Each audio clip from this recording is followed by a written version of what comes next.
All right, let's dive into the book of Leviticus. We're going to tackle one of the most detailed and, let's be honest, kind of strange rituals in ancient scripture, the peace offering. Now, this isn't just some dusty old rule book. It's really a blueprint for community, for gratitude, and for connecting with God. And the details? Well, they're surprisingly revealing. So this is really the big question we're asking today. Because this isn't just about a list of rules for an ancient sacrifice. It's like a window, right? A window into how people thousands of years ago showed they were thankful, how they built their community, and how they imagined sharing a meal with God. Every single instruction, every little detail tells a piece of that story. You know, at its heart, the peace offering wasn't about trying to calm down an angry God. It was something you chose to do, an act of fellowship and thanksgiving. The whole point was to bring something valuable, something perfect, as a way to literally share a sacred meal, a meal between you, the priests, and the divine. Okay, so where does a ritual this specific even start? Well, it all kicks off with a single choice: what animal to bring. And this first decision was absolutely critical. It set the standard for everything else that was about to happen. The number one rule, the absolute baseline, was that the animal had to be without blemish. And this was non-negotiable. It meant total physical perfection. No scars, no sickness, no broken bones, nothing.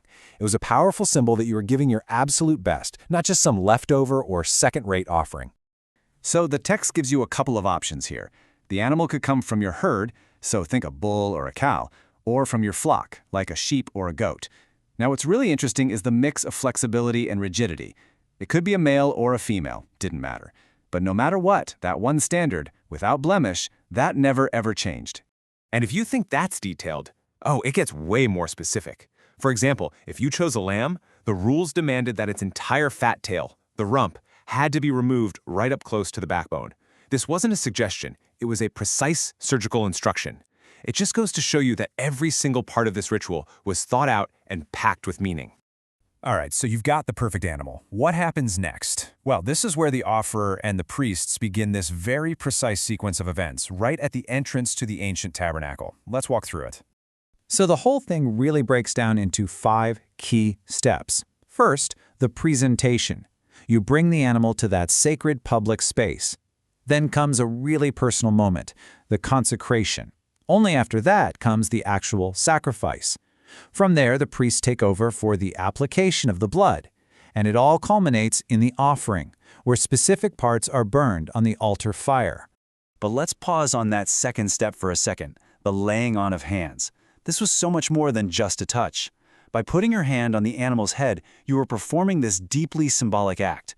You were basically saying, this animal represents me now. Its offering is my offering. It's a transfer of identity.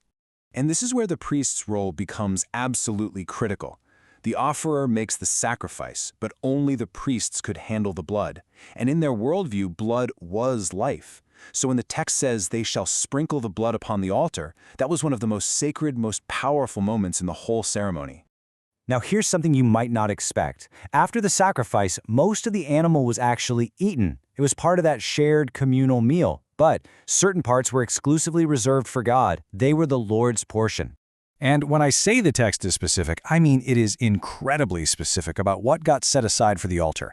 It wasn't just random pieces. It was all the richest, most energy-dense parts of the animal. The internal fat, the kidneys with their fat, the best part of the liver. In a world where fat literally meant fuel and survival, this was, without a doubt, the most valuable portion.